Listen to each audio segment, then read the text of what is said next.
So today I'm going to be talking about why you should stop treating your money like a diet. And I'm going to share a little bit about my why and the importance of stopping that thought pattern and stopping that behavior. So, for those of you who are on my email list, or for those of you who follow me on Instagram, I shared a couple of weeks ago my story about being in recovery from an eating disorder and how that played into my interest and love of personal finances. And I scared a few of you guys, so I'm sorry. My recovery process happened over a decade ago when I was in my early 20s. And it was around my early 20s when I was in recovery from that disorder that I started getting interested in personal finances. So that's when that all started and ended. So I was finishing up being in a really disordered state with my food, and I was starting to gain interest in to the world of personal finance. And what I found was that so much of the language and the messaging that was being used in the world of personal finance was all about restriction and shame and guilt. And it sounded really familiar to me because I'd lived that. I lived that restriction and that shame and that guilt when it came to food.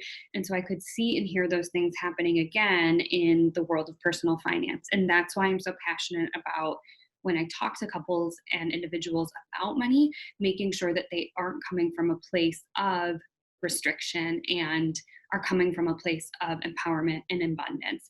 So that's why I need you to stop treating your money like a diet ASAP, because it's not. And when you treat your money like a diet, like it's this thing that you're only allowed so much of and you have to use it in a certain way, or you're bad or you're wrong, then you are setting yourself up to feel shameful. You're setting yourself up to feel guilty and to feel restricted. So I'll kind of break that down a little bit more.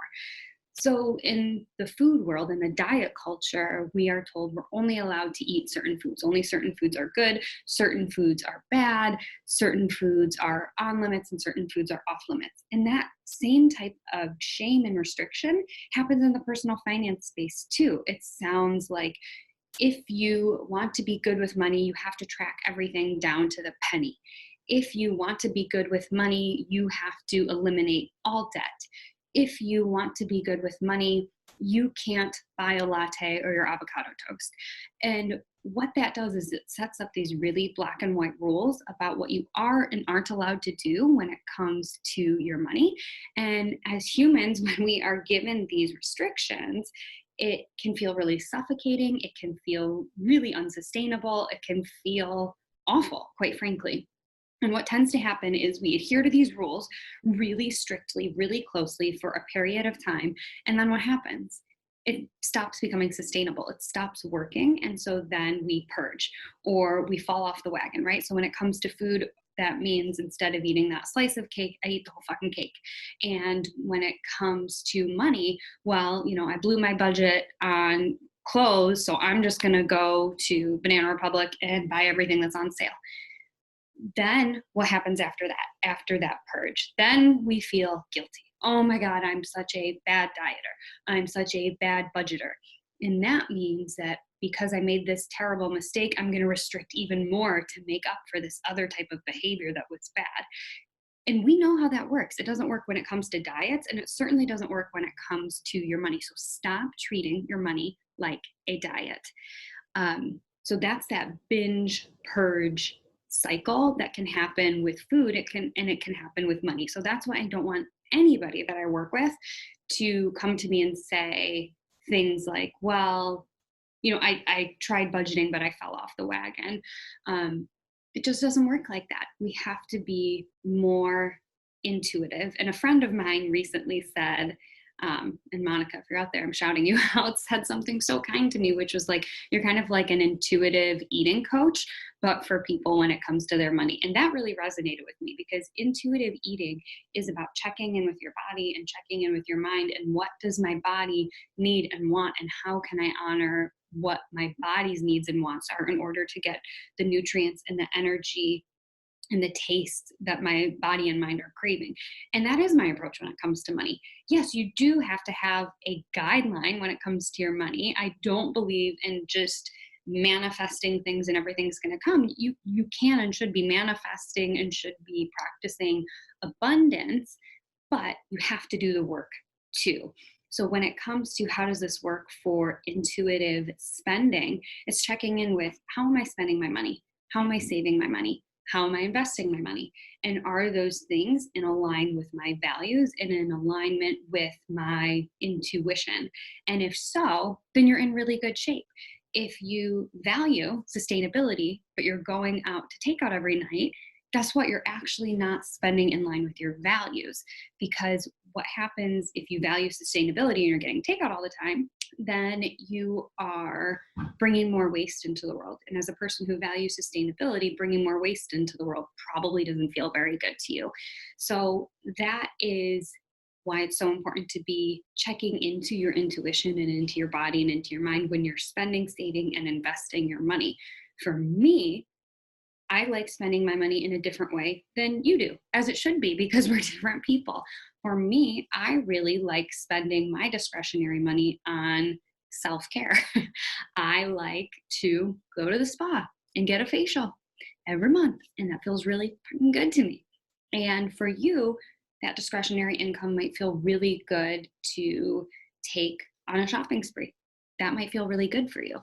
For other people, the things that might feel good to them to do with their discretionary money is to go get their nails done, or to put more money into their Roth IRA, or to pay off more of their student loan debt. Whatever is in alignment with those values is what's going to feel best for you. And that is why you should check in and honor intuitively what is going on. So I was featured on Sierra Howard's podcast, I Don't Do Budgets, and I shared with her on that podcast, it's really not about the math. The math is like this much of managing your money, and the rest of it is all what's going on in our heads and in our hearts and in our bodies.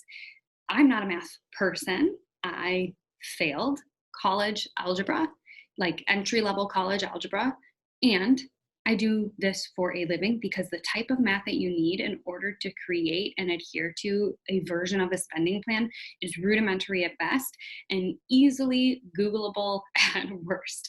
So that's my point, is that it's not about the actual budget. And for all those personal finance gurus out there who are screaming at you that you're stupid if you're not adhering to a budget, or that you're dumb if you're not doing XYZ with your money, all they are doing is turning you off from being healthy and responsible and empowered in your money. So if you are a person who has ever listened to any of those talking heads coming at you as a talking head, if you are a person who's ever listened to those personal finance guru talking heads and you feel like they are shaming you, they feel like they don't get what your life is like, you feel like you have tried to do the things that they are telling you to do and it doesn't feel like it's working, it's okay, because personal finance is personal for a reason. And their advice has to be blanket statement advice in order for it to be easily mass marketed and mass digested. So if you need something more personalized, you are your own best person to do that. Check in with yourself. And that is going to be the best thing that you can do for you and do for your money is that. So let me rewind and just wrap up. Stop treating your money like a diet. Restriction and shame is not going to serve you as you enter in this space of engaging with your money and engaging with it thoughtfully and kindly and compassionately.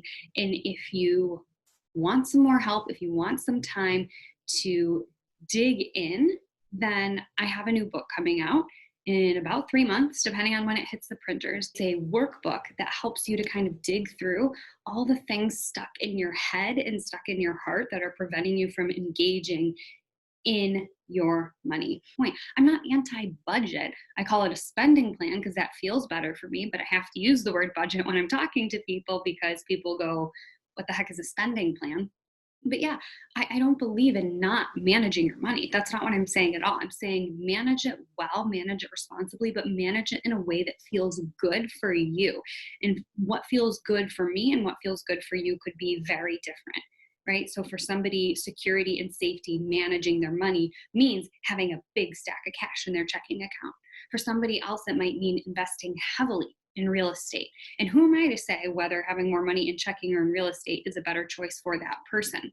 I can say, like, across the board, here are some statistics, but I'm not you. So, yeah, to wrap it up, stop treating your money like a diet.